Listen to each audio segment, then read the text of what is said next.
Hey guys, Nina here, welcoming you to another reading from the Ladies of Horror Picture Prompt Monthly Challenge, hosted by Elaine Pascale on her channel, The Godmother of Horror.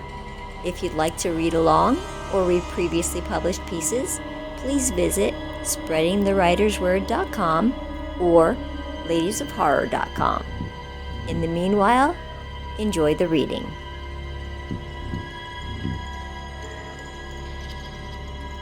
Safe There by Melissa R. Mendelson.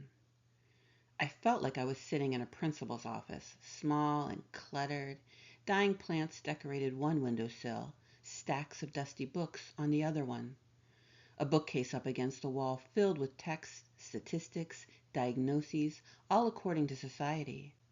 The desk had stacks of paperwork and folders, one filled to the brim and all about me. She sat back in her squeaky chair, nodding, barely smiling, but always scratching away on that notepad. She only made eye contact when I was quiet for too long. Her eyes occasionally darted to the wall clock over the door, noting the time. My ass was falling asleep in the metal chair.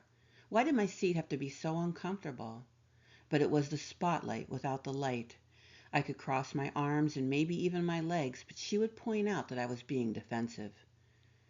Maybe I was, because I didn't want to be here, but I was stuck with these appointments while this woman sat there and judged me. I learned to say the right words, and sometimes she would point out that I was telling her what I thought she wanted to hear. I peeled the onion away, layer by layer, and she seemed satisfied with that. How long have I been coming here? I was almost done peeling the layers away, but I'd be damned to give this woman the core. "I think we're almost done here," she said. "Do you feel any better?" I glanced past her. "Yes, I think I do feel better." "Do you see a need to continue with me?" She shifted in her seat, forcing me to meet her gaze. I looked at her and smiled. I knew what I had to do. "No, I think I'll be okay." "Are you sure?" I looked past her. She turned around and stared at the painting behind her. It was a beautiful portrait of snow and mountains with a frozen river. She'll be safe there, I thought. "I love your picture," I said. She stared at the portrait for a moment and shivered. "I think we're done here." I jumped out of my seat, feeling light, lighter than I had anticipated, as if a huge weight had been lifted. But no, I just put it somewhere else. "Yes." That word lingered on her lips for a moment. "We're done here."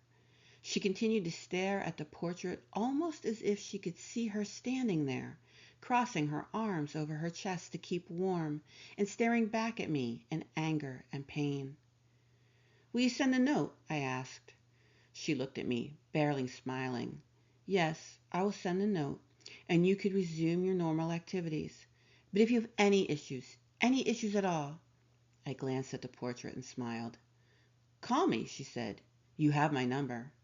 "Yes," I said, "I have your number." I strolled over to the door, thinking of what I will do now that she was gone.